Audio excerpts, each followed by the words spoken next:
Hello. It's great to be here with you today, or be as here as I can be in this video anyway. It's an honor to have been invited to be one of the keynote speakers for the TESOL Arabia 2020 conference. I really wish I could be doing it in person with you, but given the circumstances, I know that this was probably the best option. And of course, it gives me something to talk about. My topic today is making the most of teaching during the pandemic. So I wanted to share some of my experiences and hope that they will help you be successful in teaching during this pandemic. Where I'm coming from in terms of my background is I have a bachelor's degree and a master's degree in TESOL from BYU Hawaii and BYU. My PhD is in educational technology from Arizona State University. And I've been in TESOL.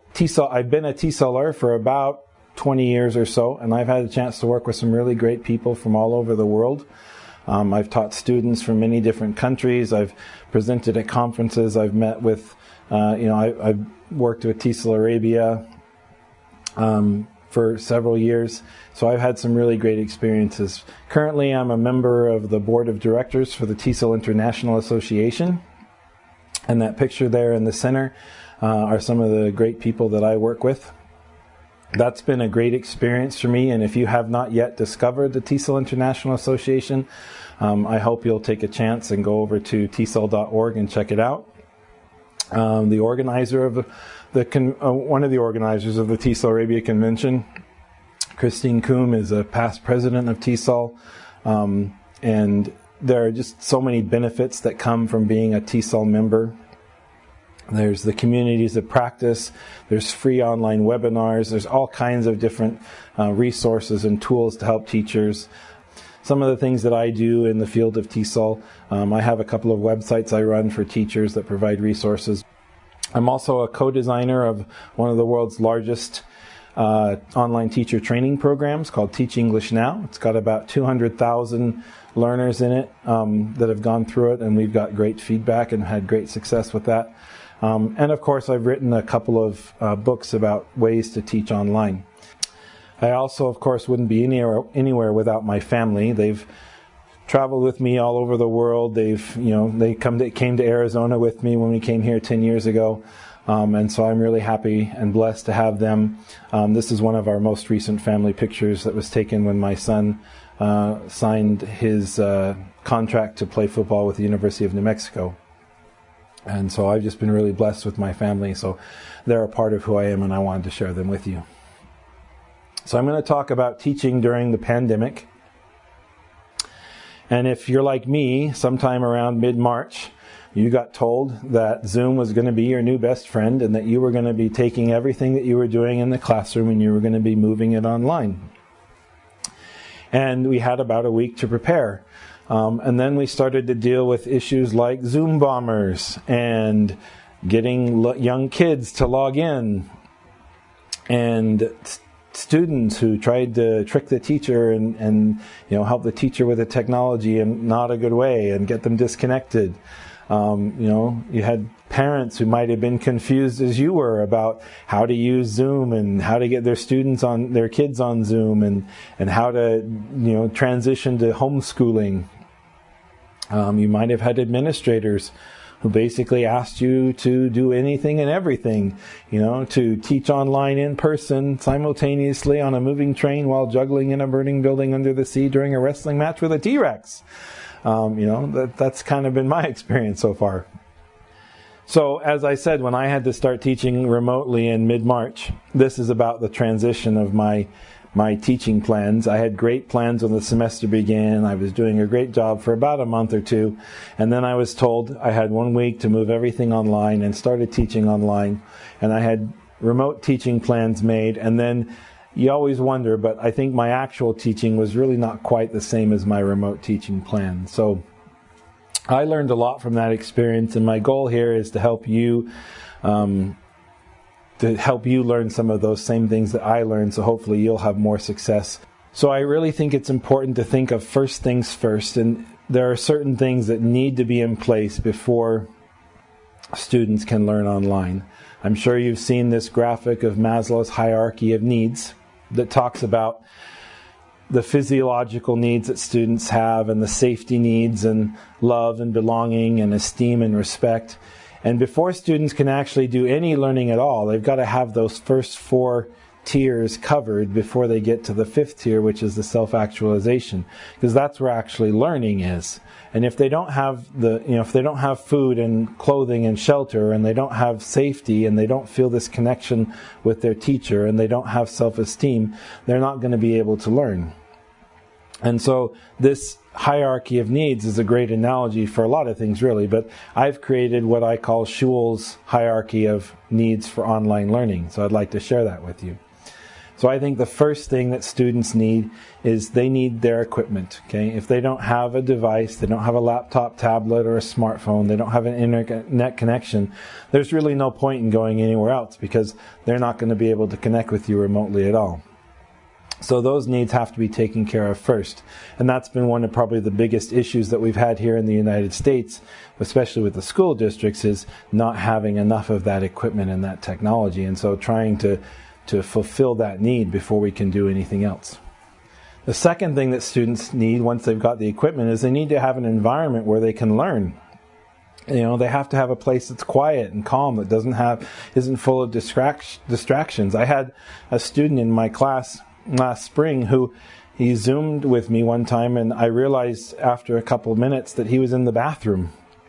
And that was the only place he could go in his house to get any calm and quiet, because kids were running around wherever, or there was just too much going on. And so that was the classroom became his the bathroom became his classroom for that semester. So students, once they've got their equipment needs taken care of, then students need to have that environment.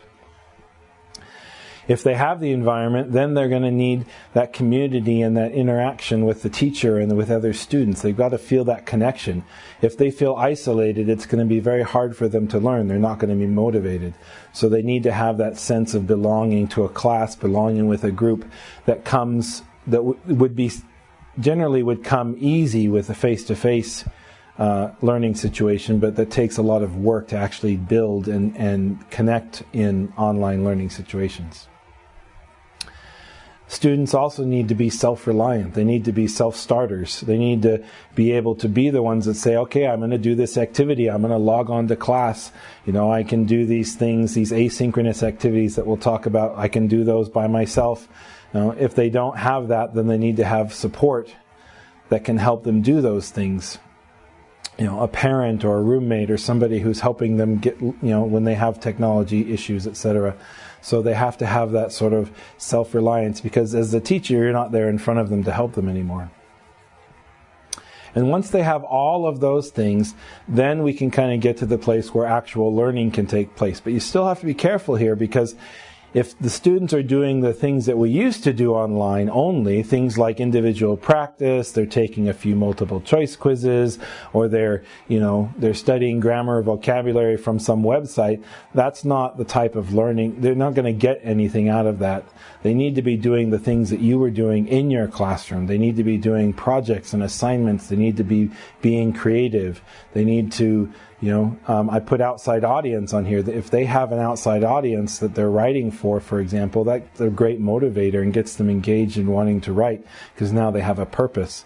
So all of those types of things that they would be doing in their classroom, you need to bring those into your online learning setting in order for it to be effective and for your students to learn. Another thing that I think you must have, and this is probably the most important thing, of course, is patience. This should probably be at the bottom of everything on that pyramid. And this has been really important for me as I've struggled through this, struggling to teach remotely, to have patience, to forgive myself. Short little honest story here. I already recorded this presentation once, and I forgot to turn on my mic. And so now I'm recording it again, but I have to have patience and forgive myself and make sure that I can move on. So even now in all of this, I still am making mistakes and still growing. So, and I know that you're growing with me. So patience, I think, is a must-have.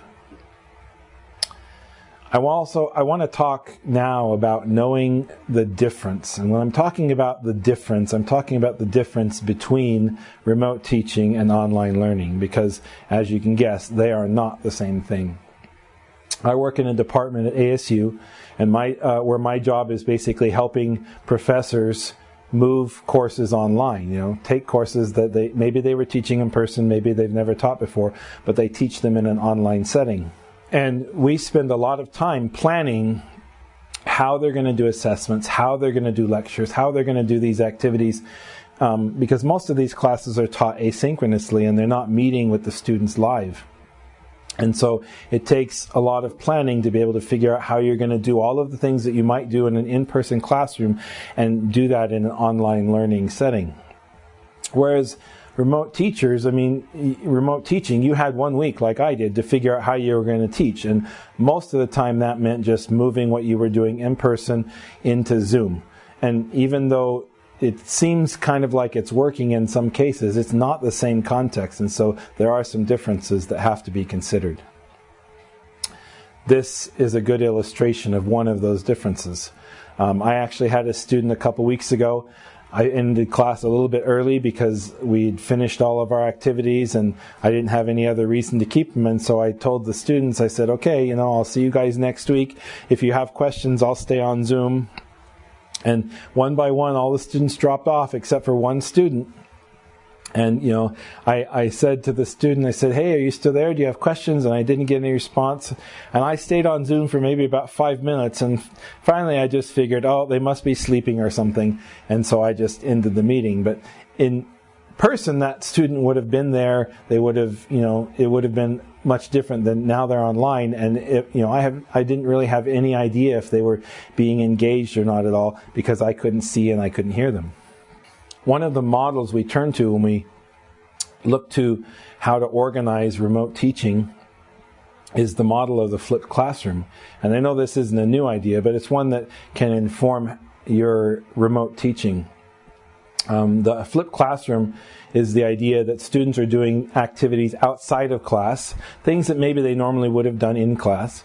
They're watching videos, they're doing some type of preparation activities. And when they come to class, then they're doing the practice and they're getting feedback from the teacher. And so you're really making effective use of that in-class time. You're doing something that they couldn't be doing outside of class, that they have to be doing there with you. And you might also continue some of those activities outside of class as well after class.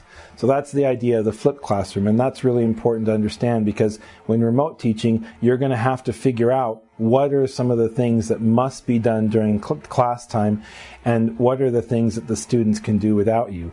It's going to require you to think about the activities that you might normally do in class and figure out what do you need to move into an asynchronous format and what must be done in a synchronous format. I can't pronounce this name, but they published in 2008 in an article that kind of looked at the difference between asynchronous and synchronous e-learning, and I like this continuum that they have. You can see on the left for the asynchronous activities, it says cognitive participation, and it's really focusing on things that require increased reflection, that require time to process information.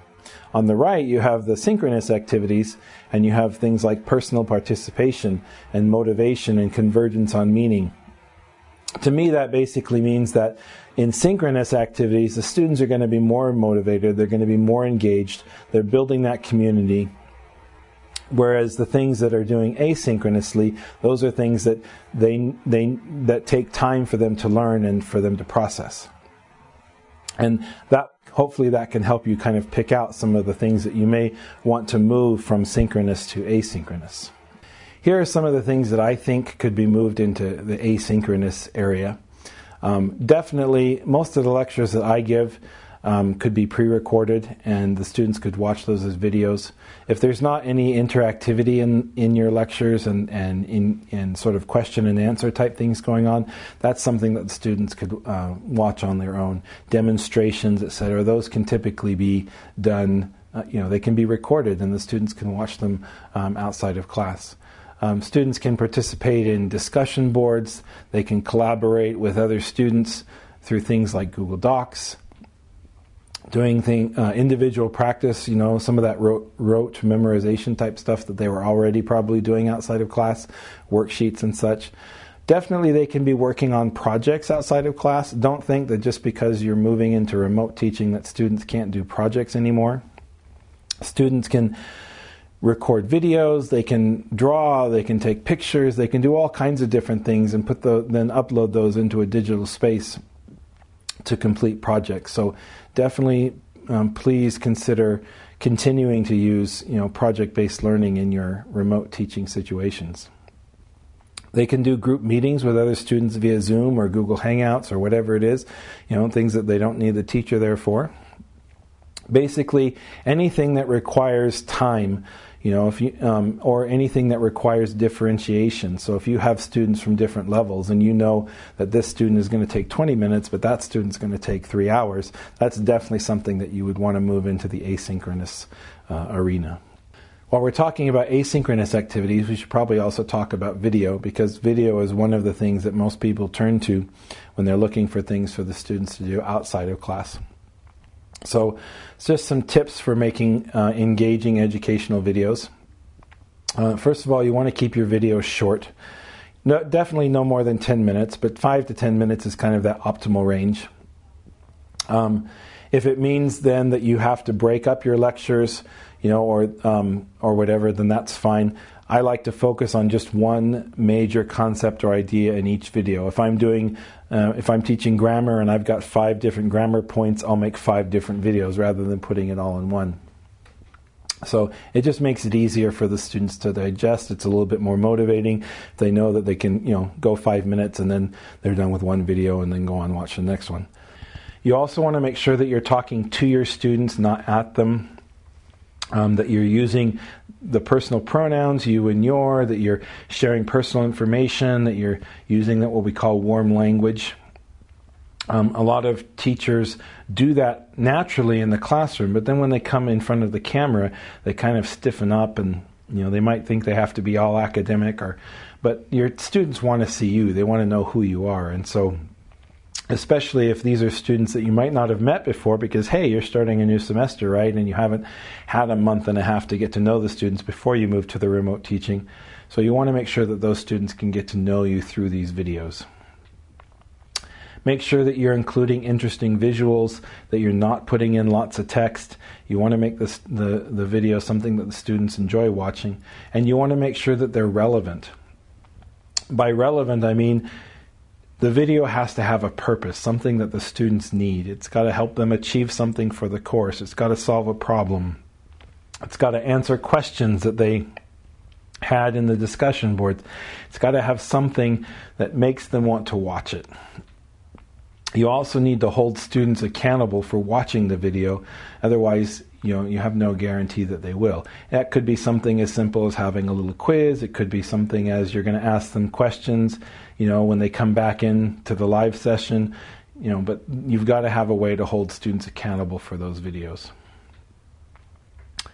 So you might be thinking, well, if I'm doing all of those things asynchronously, what do I need my live sessions for?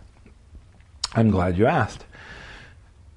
The live sessions is where you really get a chance to interact with the students. So you can do things like live discussions, debates and other things like that they really can't do on their own. Question and answer sessions are great. I spend a lot of my time just answering questions the students had on readings or things they watched in the videos, things that weren't clear, but they're getting information from me now, and it's not just me talking at them, but we're having that sort of interaction. It's also great during synchronous sessions to do some of those sort of quick formative assessments, to do things like checking understanding, maybe use polling or show of hands to see that how students understood something. Anything that requires immediate feedback is definitely something you would do during your synchronous sessions. And also anything that builds community. You might actually consider not holding like an entire class live session, but really have students signing up for 5-minute blocks or 10-minute blocks and do individual student meetings. I found that to be really effective, as the students don't need me to teach them something as much as they need me to maybe answer their questions, to look at a problem they're having and work it through with them. And so having those individual sessions can be really effective use of those synchronous sessions. So while we're talking about synchronous activities, let me give you some tips that I've learned that have helped me. One of the things I like to do is open the room early and be able to chat with students who arrive before class starts. I teach actually in person and with students on Zoom, and so I do have some students who come in person, and I get to interact with them, and that's fine, but the students who come on Zoom, I also get a chance to interact with them because I'm there and they have the room open before class is supposed to start. I like to have routines set for various aspects of my synchronous sessions. When students come in, I have something I'm sharing on my screen that has some questions for them to answer or something for them to do as they come in, and they're kind of, working on that. And then when we start our live discussions, then I start with whatever it was that, I was having them work on. That's just one of the routines that I use, but I have a variety of routines. I love to use the breakout rooms. That's such a great tool for doing small group activities. One of the things is actually kind of a silver lining in all of this with Zoom is when I used to do small group activities in person, in face to face, I'd kind of walk around to each group and check on them. And I notice as I'm getting close to one group, they're speaking, like my Middle Eastern students would be speaking Arabic or whatever, and then I get close to them and they switch over to English and they start speaking English, trying to make me think they were speaking English the whole time. Ha ha ha. Well, when I use breakout rooms in Zoom, they don't know I'm coming when I move into the breakout room. I just appear all of a sudden.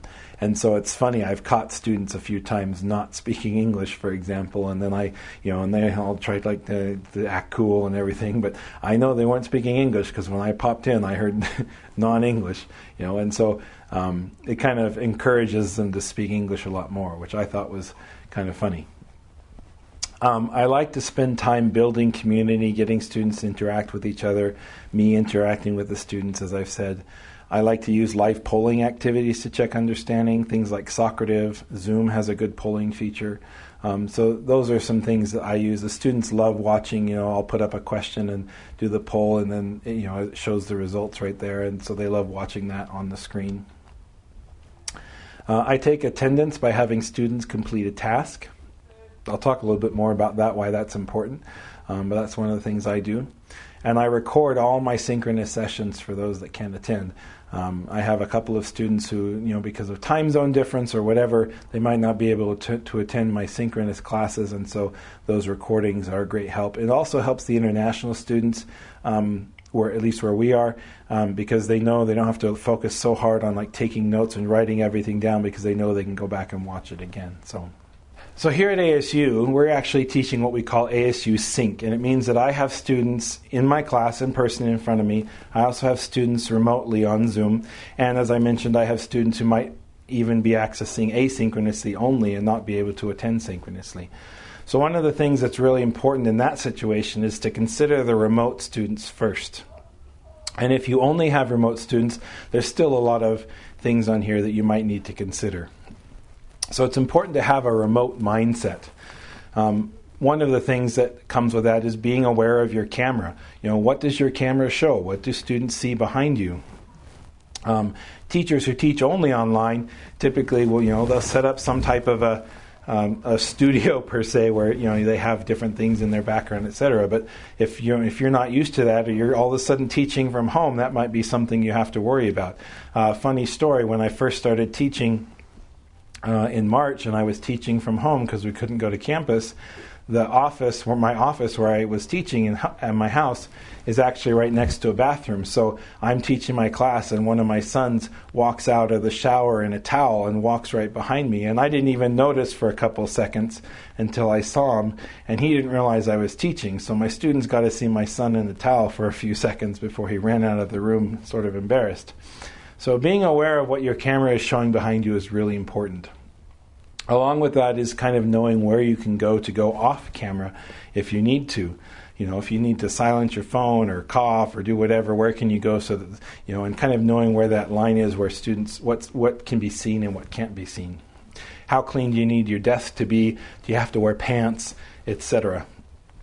When I'm teaching in person, I actually have marked places in my classroom where if I walk past that tape line, I go off camera. If I walk past this tape line, I go off camera. Where do I need to stand so I'm in the center of the frame and things like that. So knowing that about your camera is very helpful.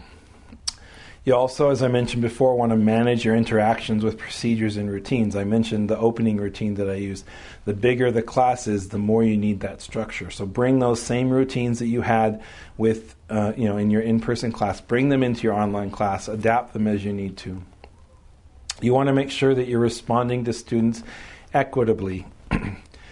I like having students in front of me. I like presenting to an audience. This right here, this video I'm doing, this is really hard for me because I have no feedback from the audience. I have no idea if you guys are bored. You might have all got up and left. I have no idea. And so when I'm teaching and I teach, I focus on those in-person students. I need that response that I get from them.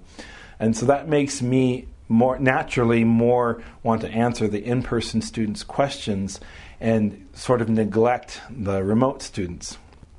But I need to make sure if I've got 3 students in person and 20 students all remote, I need to make sure that I'm spending a proportionate amount of time with those remote students and I'm answering their questions as much as I am those in-person students. Kind of going along with that is, in my mind, remote students have the right of way. By right of way, I mean that remote students might not be able to see those nonverbal cues. They might not know when it's okay to ask questions, for example. And so it's really a good idea to just kind of let the remote students, if a remote student starts to ask a question, don't stop them, don't shatter their ego and in order to let an in-person student speak or whatever. Just go ahead and answer the question and then keep going. It's also really important to use digital assets whenever possible. I have a strong tendency to write on the whiteboard. And in my class, I have a camera that I can actually point to the whiteboard, and so it's kind of okay that I do that. But in a lot of cases, it makes the whiteboard's really hard to see, the lighting's bad. And so it's better if I were to, for example, use the whiteboard tool in PowerPoint and then share my screen in Zoom. That would be a lot better than if I were to just write on the whiteboard in the classroom and try to have the online students see that.